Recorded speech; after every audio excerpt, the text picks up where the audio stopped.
എന്ന് പറഞ്ഞാൽ ഇടതുപക്ഷം മൂന്നാം ഭരണത്തിൽ വരും. 100% ഉറപ്പാണ്. ആകെ ഈ വി ഡി സതീശൻ, കള്ള സതീശൻ, നുണയൻ സതീശൻ, എന്താണ് അവരിവിടെ ചെയ്തേക്കണത് കോൺഗ്രസ്സുകാർ? കേരളത്തിൽ വല്ലതും ചെയ്തിട്ടുണ്ട? കേരളത്തിൽ നിൽക്കുമ്പോൾ ഭരണത്തിൽ വന്നിട്ട് എല്ലാ മന്ത്രിമാരും അഴിമതിയായിരുന്നില്ലേ? ഈ ഗവൺമെൻറ് വന്നിട്ട് ഏതെങ്കിലും ഒരു മന്ത്രിക്കെതിരെ അഴിമതി പറഞ്ഞിട്ടുണ്ട? ആരോപണം പറഞ്ഞിട്ടുണ്ട? ഇല്ല. എന്താണ് വികസന പ്രവർത്തനം? തെക്കറ്റം തുടങ്ങി വടക്കേറ്റം വരെ എടുത്ത് നോക്ക്. ക്ഷേമപ്രവർത്തനങ്ങൾ എല്ലാം ഇല്ലേ? ഒന്നും വേണ്ട. 10 വർഷമായിട്ട് കറണ്ട് കെട്ടണ്ട. മര്യാദക്ക് കുടുംബത്തിൽ പിള്ളേർ കിടന്നുറങ്ങാം രാത്രി. ഈ ചൂടത്ത് മാർച്ച് ഏപ്രിൽ മാസമൊക്കെ ഭയങ്കര ചൂടാണ്. പക്ഷെ കറണ്ടൊന്നും പോണില്ല.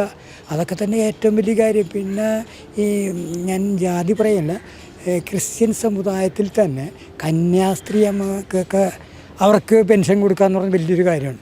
അതുപോലെ ഒരുപാട് മക്കളൊക്കെ നോക്കാത്ത കാരണന്മാർ, മാതാപിതാക്കളൊക്കെ ഉണ്ട്. അവർക്കൊക്കെ മാസം 2000 രൂപ വെറുതെ അഡ്വാൻസാണ് അഡ്വാൻസ് കൊടുക്കണം. അപ്പോൾ നിലവിൽ എനിക്കൊരു നല്ലൊരു രീതിയിലാണ് ഗവൺമെൻറ് പോകുന്നത്. എനിക്ക് നല്ല സംരക്ഷണം തരുന്നു.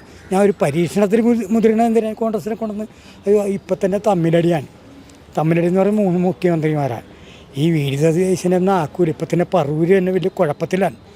ടൈസൺ മാസ്റ്റർ അവിടെ വലിയ പ്രചരണവും കാര്യങ്ങളൊക്കെ ഇട്ട് കെ. സുധാകരൻ പക്ഷമൊക്കെ അവരെ തോൽപ്പിക്കാൻ വേണ്ടി അടക്കുന്ന ഒരു സാഹചര്യമാണ് ഇപ്പോൾ സതീശൻ തന്നെ ജയിക്കുമെന്ന് ആര് കണ്ടറിഞ്ഞു?